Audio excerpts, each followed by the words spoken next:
check out IPVanish in the description below. This is a VPN which you know is obviously going to help all of you guys who are still struggling with that crappy 3 PM blackout that we still have as a rule in England in big 2025. But you guys already know VPNs help you get access to other countries and their networks which are allowed to show the 3 PMs. So if you guys head down in the description or just scan the barcode, which is on the screen here somewhere. If you guys want to scan that, you get up to 83% off with IPVanish. So go check that out. Link is in the description. So we're back. 24 hours after that absolute disaster class. Welcome back to the channel. Welcome back to another episode of 5 Things We Learned. Big up to every single one of you that's locked in. Chelsea 1, Sunderland 2. Man United are now above us in the Premier League. Arsenal are now 8 points clear of us. And we had an opportunity to go above Liverpool because they didn't win. And here we are, just shitting the bed in another winnable game. A game that we should have won, and we just shat ourselves after we conceded the equaliser. Because everything before that point I thought was pretty good from us. It was a bit end-to-end, but we were handling ourselves well defensively. We were making chances. Enzo made a great pass to Cucurella. Touch let him down. We had, obviously, the Garnacho goal. Neto and Garnacho linking up together. Well taken by him. That's all he did. And the same thing for Neto, really. Neto got locked up for the entire match. And then when he did get the opportunities on the ball, so inconsistent. Where you find the ball perfectly for Garnacho in the first half, you are 2v1 and you release the most pathetic attempt at a pass towards Garnacho. Garnacho as well for himself wasn't good. Yeah, he scored the goal and everything. All of his other actions left a lot to be desired. And I'm sorry, people are going to tell me you got a Garnacho agenda. No, I don't.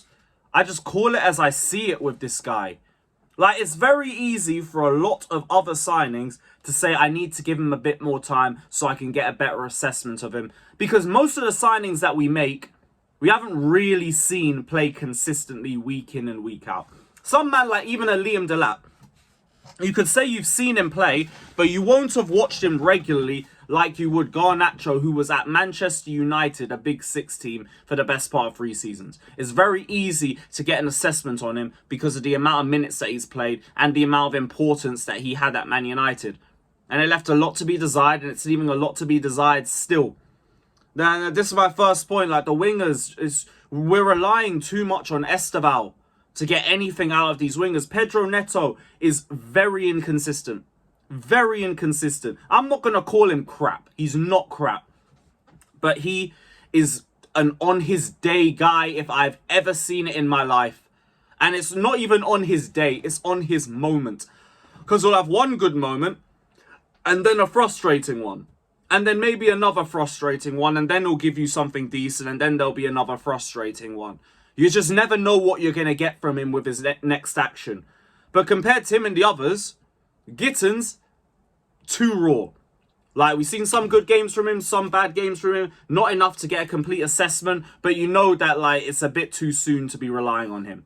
And that's even the case with Esteval, if we're being completely honest. Because we're relying too much on an 18-year-old that we're not willing to play game in, game out for 90 minutes because he's not ready for that. And that's a problem. That's my first point. The wingers, like, this is not good enough from what I'm seeing. And then it leads on to my second point, which is we've got so much reliance on Josh Achimpong and Esteval right now, which is such a damning indictment on how bad this transfer window has been. I look at this Premier League, and if we had had a competent window, we'd be up there contending for the Prem. Now we're here just like hanging on. Hanging on. The only like minor hope of even being able to talk about a title race is now to go and beat Arsenal next month. The same way we had to go and beat Liverpool, and we went and we beat Liverpool. We now have to win all of our games up to that game and win that one on top. Because this is what we've done, because we have not prepared for this season. I've said it so many times. This is the exact same window I would have seen Chelsea had they had finished in 6th or 7th place. So all of the briefings about how important it was to get into the UCL was a lie. It was a straight lie. Because the window has not emphasized that. Not going in and getting a goalkeeper, not going in and getting a centre-back, just doing 90 million on left wing depth. That hasn't even like raised the level of our wingers. It's utterly baffling. Utterly baffling how these directors thought this was how we're going to set up for the window. Enzo Maresca dropped an entire thesis about why he needed a centre-back, and they told you have internal solutions. Yeah, Josh Achimpong has been good, but the fact that we're relying on him this much is a problem. Because he's going to make mistakes through the season. Fair play to him. He was one of our better players yesterday. He's shown me that he can do the left centre-back role. Because he's handled that role better than I've seen Trevor Chalobah do all season. All season. Why am I relying on him? Why? Why don't you just go and get another centre-back? And then maybe sell one of the others that we have. Like, this, again, leads into now my fourth point. I know, is it my fourth or my third point? I think it's my third point. Regardless, I'm just going to keep on going. Chalobah or Tosin, one of them needs to leave. I'm just at that point. One of them needs to leave because Josh Achimpong is showing me more than both of you. And neither of you are that good enough to do the left centre-back role consistently anyway. So I would rather bed Josh into the team to do it. And then when Cole and Badiashile are fit, he should be going to the right-hand side and competing with Wesley Fofana. That leaves room for maybe one more centre-back, or maybe none if we end up bringing Mamadou Sarr back, which will be the plan in the summer. So Tosin and Chalobah, genuinely, look, big up. No hate. I couldn't care less if they left. I couldn't. Tosin has been such a liability this season. I've seen a stat that I think we've conceded a goal every 57 minutes that this guy's been on the pitch. Trevor Chalobah, I have not seen a man's stock drop like this. But he's just so mistake prone. The way he handled that second goal is some of the worst defending I've seen in my life. Because he doesn't even look around him to assess the danger that's coming from behind him. He's not even doing that. He's just staring and lagging. And it's every game that he's making bad mistakes. And this time you didn't even play on the left. You played on the right. My patience is gone. It's gone. If either of you two are to leave, I don't care. I've got no hate for Trevor Chalobah. I respect everything you've done at this club. I think it's time.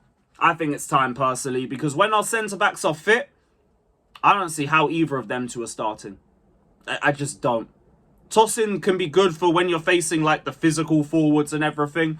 But the nimble forwards just get around him easily. And even then, he was too passive for the second goal too. I'll give you that you did the fundamentals. You held him off. You made it easy for him to just stand and wait. Pathetic, pathetic defending. And this leads on to another point. This has been our biggest problem because of the window. The goals that we concede are so tin pot. It's not structural issues. It's individuals being dumb. Trevor Chalobah for the second goal. For the first goal, Garnacho, who cost us against Brentford because he fell asleep at the back post, fell asleep again. Neto as well. Him too. Forest, we tried everything to give him a goal. Everything we possibly could. Brentford, the goals, tin pot. Fucking Bayern, the goals, tin pot. Brighton, United, all because we went down to 10. And they were still tin pot goals that we gave away. We shoot ourselves in the foot constantly. And it's because the only leaders that we have at the back are injured. Badiashile, Colwill, Fofana. These two, they're not leaders. And all they've done this season is show that. It's not good enough. It's not good enough at all. Now, another point, I'm going to talk about them. I don't even know what point I'm on at this point, and I don't give a damn. I don't care. Maresca. The subs, how late the subs were, the fact that it was Achimpong for Tosin. I don't know if Achimpong had to come off. If he had to come off, it should have been Hato. It should have been Hato. I do not ever want to see Tosin and Chalobah on the same pitch again. I don't. If I see it again and we don't win, I'm cooking Maresca. For everyone who's like, oh, you've got on Maresca again. No, this shit needs to stop. Because these two cannot be trusted together. They can't.